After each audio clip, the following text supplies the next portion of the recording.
Ladies and gentlemen, welcome to the new Scum League official whitelist competition server called Dominion. I have to start off saying that this is something completely different from anything you've ever experienced in Scum League before.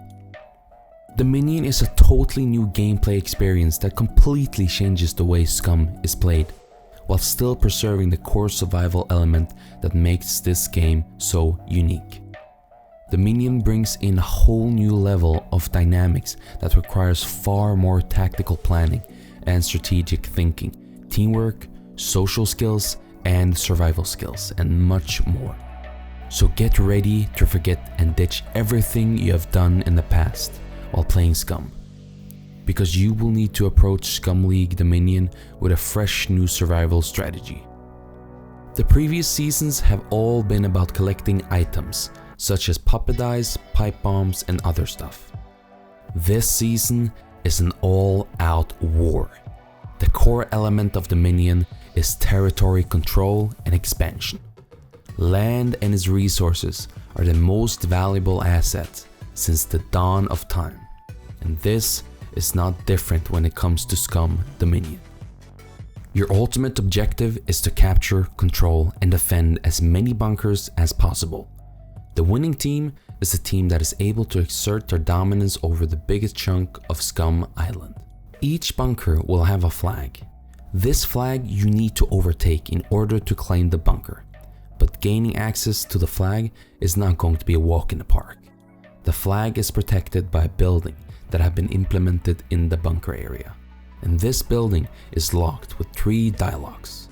But the building is also protected by the mechs. So you will either have to distract the mechs or destroy them in order to pick the locks on the building.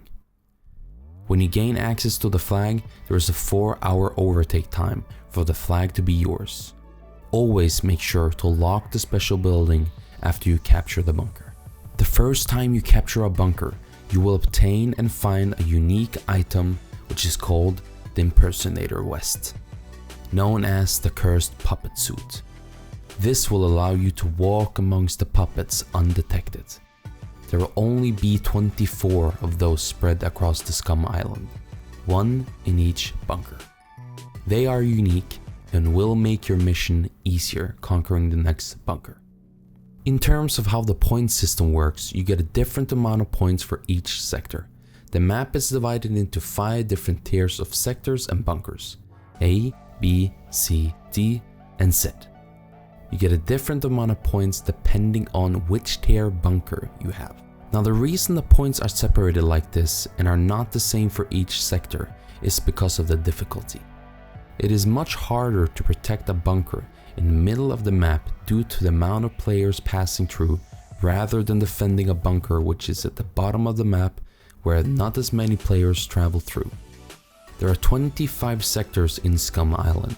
Each sector has its own Tech 1 bunker. The objective is to capture, control, and defend as many bunkers as possible till the season ends. The more Tech 1 bunkers you capture and the longer they remain under your control during the season, the more soft points you earn, increasing your chances to win the league. If you control 2 bunkers in the B sectors, you will earn 8 points every server restart. Unlike the previous seasons, alliances are not only permitted, but fully encouraged. I advised you at the beginning that Dominion requires a fresh approach and strategy to be able to survive and even thrive. Try to form strategic alliances across the island, because Scum Island is huge. To assert dominance over a big chunk of it is not an easy task. Alliances can help your squad and others to expand the territory and dominance, offering others protection when they need to defend their bunkers, as well as getting protection for your own bunkers. Now, some of you might have noticed that the Z4 sector is not marked by any points. This is because the Z4 sector is a special PvP zone called Salvation Island, also known as offshore housing. In this sector, you're not allowed to build or lockpick, but you are able to lock up buildings. The reason for this is because the island is supposed to be a safe place or as a safe house to store your most unique and important items such as explosives or other valuable items. So in case you were to get raided, you still can have the best items put away safe. Keep in mind that this is not a PvE zone, you can still be killed in there. But do not trust the island too much, because there will be grace periods announced during the season. And when those grace periods become active, the said 4 sector turns into the purge zone, while the rest of the island becomes safe from raiding. Said 4 bunker is a neutral bunker that cannot be captured. Be also aware of greedy landlords. At the start of the season, many players might think that capturing many houses on the Salvation Island is a good idea. You will be at their mercy. They might ask for a big chunk of your puppet eyes or any other valuable item you have to give you a safe room for storage.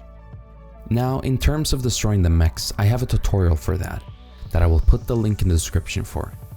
Because it used to be extremely hard to destroy the mechs, since you could not buy any of the rocket launchers at the trader, and therefore you would have to loot them all. But now you can finally buy the heat rocket launcher at the black market traders, but it comes with a hefty price, so having a big bank account will come in handy. Now, you will not be able to build inside the bunker zones, but you will be able to place mines there. Mines is therefore very useful to protect your bunkers for other clans overtaking it. Keep in mind, this season you will no longer be able to place mines wherever you want. You are only allowed to place mines inside your own flag area. As well as this, you're only allowed to place 1 flag, but you are able to overtake bunker flags as well as player bases. Now remember, empires are not built in one day. Fall and rise again. Participants in this unique environment are expected to face many hardships, challenges, victories, and defeats. And only the most persistent and resilient skilled players will reap the rewards. Dominion is not for the faint of heart. Kill or be killed. Making it to the end is a rewarding and enjoyable experience itself. Now, the winning prize for the squad who gets the most points is either a 4070 Ti or $1,000 split between the squad members. The second place finishers will get a Scum DLC of their own choice. It will be extremely hard for solos and duos to compete with the big squads, and therefore League has created a second objective. The second objective is collecting puppet eyes. Whoever can collect the most amount of puppet eyes by the end of the season will win a cash prize of $400.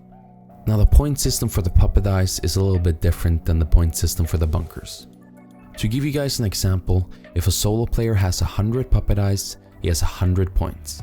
But if a duo has 100 puppet eyes, they have only 50 points. Because the eyes get split between the members in the squad. So a squad of 6 players needs 6 times the amount of puppet eyes as a solo player to have the same amount of points. I hope this helped you understand how everything works. If you have any questions, feel free to drop them in the comment section and I will answer you. Thank you for watching, and I'll see you in the next one.